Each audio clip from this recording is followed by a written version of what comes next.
Hello friends. तो नदियों के क्रम में आगे हम देखते हैं अरब सागर में जल गिराने वाली नदियाँ।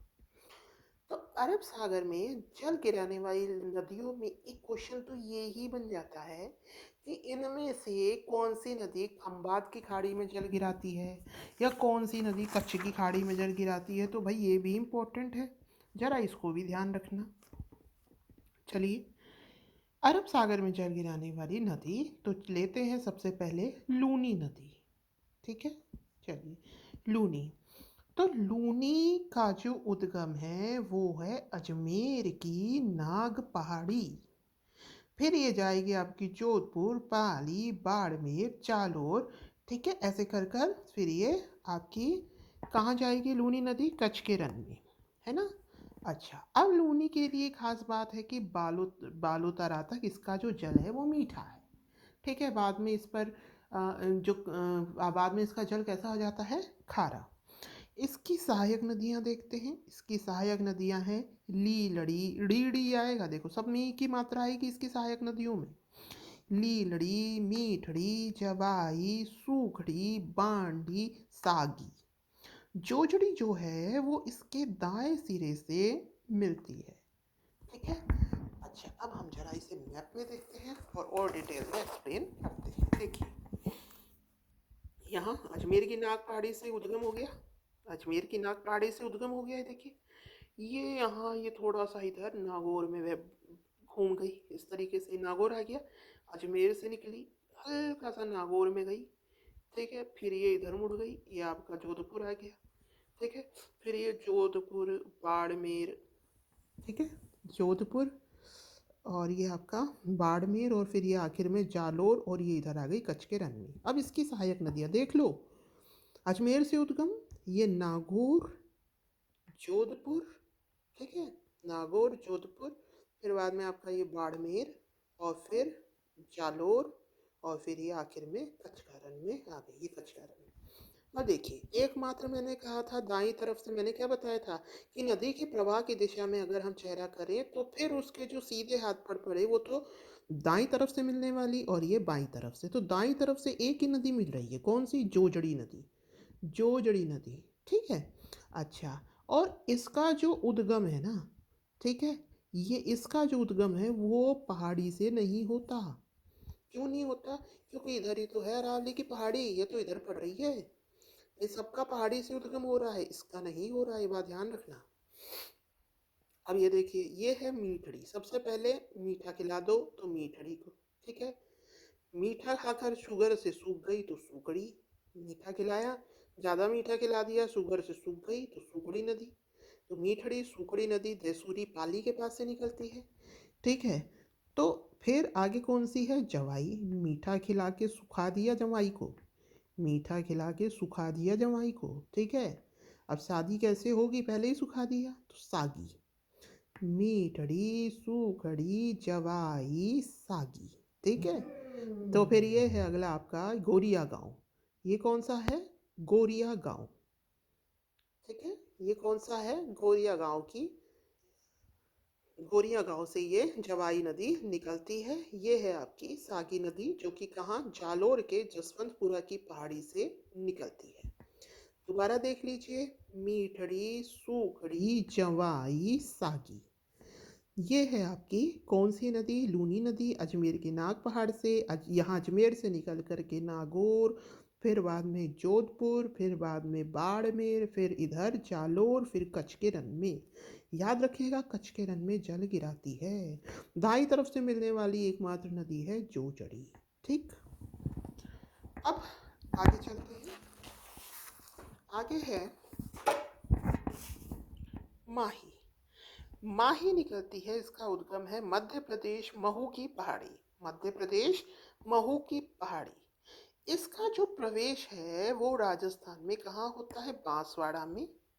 और इसी पर माही बजाज सागर बांध बना हुआ है। ठीक है, इस कौन कौन से डिस्ट्रिक्ट्स में बहती है? उदयपुर में, बांसवाड़ा, चित्तौड़गढ़, डूंगरपुर। ठीक है, मध्य प्रदेश से निकलेगी माही। माही मध्य प्रदेश से निकलेगी, बांसवाड़ा में प्रवेश करेगी। इस पर कौन सा बांध बना है? इस पर बांध बना है माही बजाज सागर बांध। और उदयपुर, बांसवाड़ा, चित्तौड़गढ़, डूंगरपुर में ये बहती है। ठीक है। और इसकी सहायक नदियाँ देखिए, सोम, जाखम, अनास, चाप, मोरेन। सोम, जाखम एक दो बार बोलेंगे तो यूं ही फ्लो में रट जाएगा। सोम, जाखम, अनास, चाप, मोरेन। ठीक है। ये गिराती है खंबात की खाड़ी में। कच्छ के रन में केवल एक लूनी गिराएगी।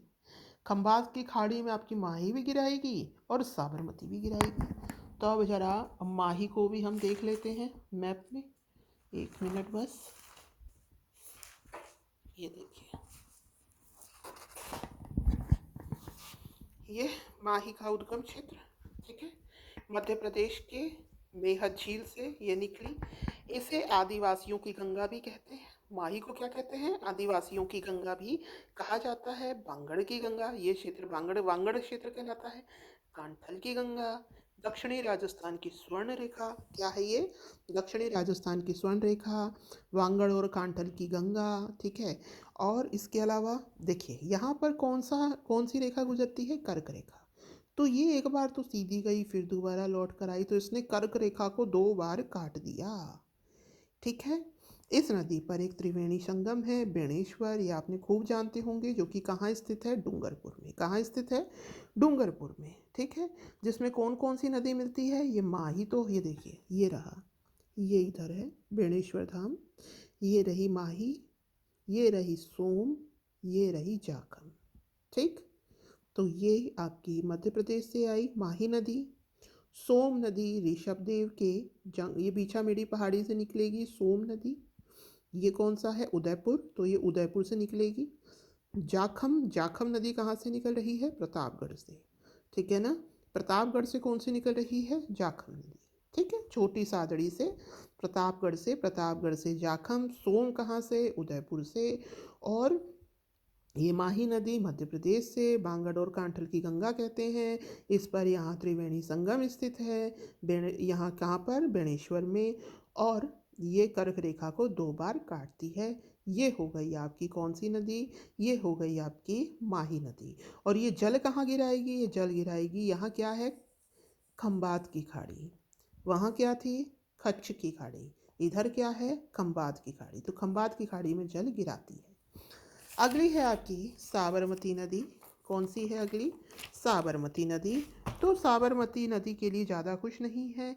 यह उदयपुर के पतराड़ा से निकलती है और खंबात की खाड़ी में जल गिराती है। बस इतना ही है। ये देखिए, ये उदयपुर के पतराड़ा से ही निकलती है और खंबात की खाड़ी में जल गिराती है।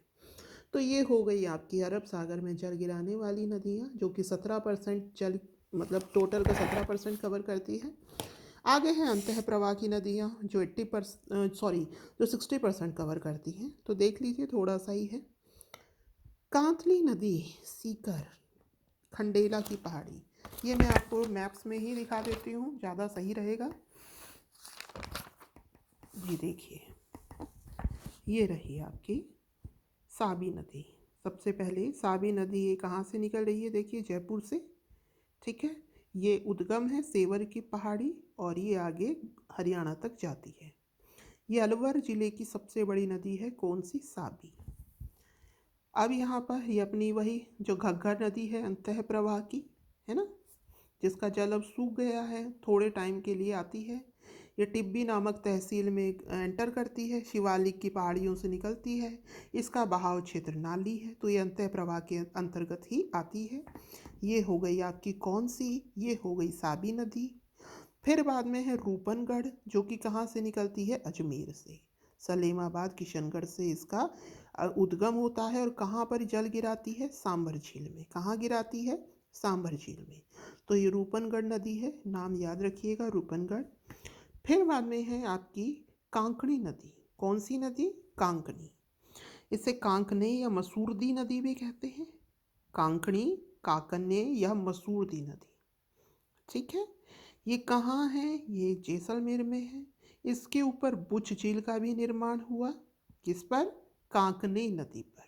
तो कांकने देखी हमने जैसलमेर में, रूपनगढ़ देखी अंतः प्रवाह की, जो कि अजमेर में है।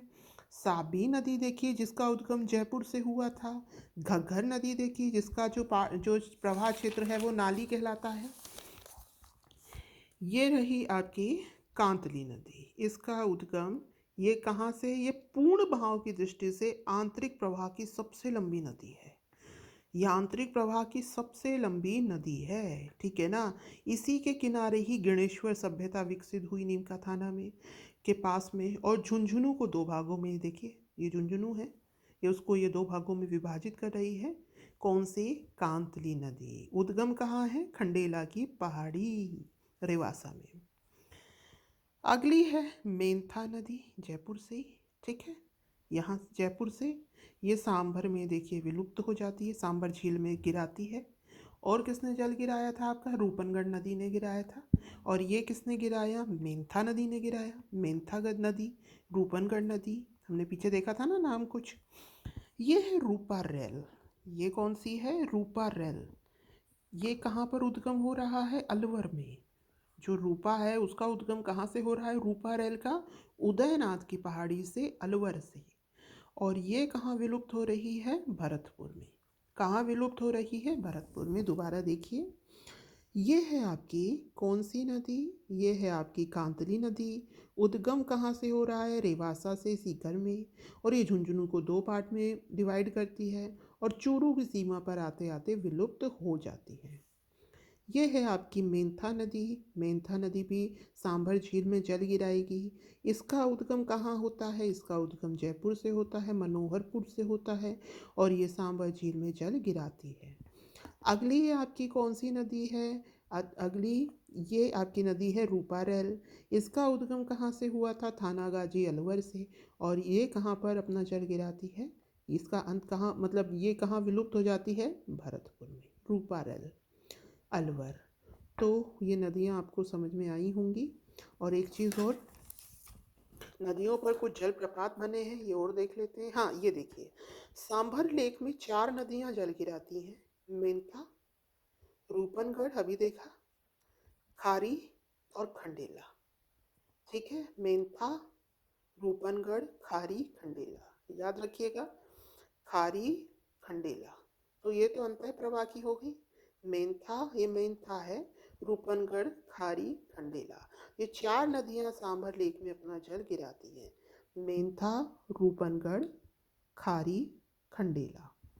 अब है नदियों पर जो जलप्रपात बने हैं, थोड़ा उन पर नज़र डालते हैं। तो चूलिया जलप्रपात बना है चंबल पर। भीमताल प्रपात बना है बूंदी पर। कहाँ है भीमताल? बूंदी पर। मेनाल, भीलवाड़ा में। मेनाल, भीलवाड़ा।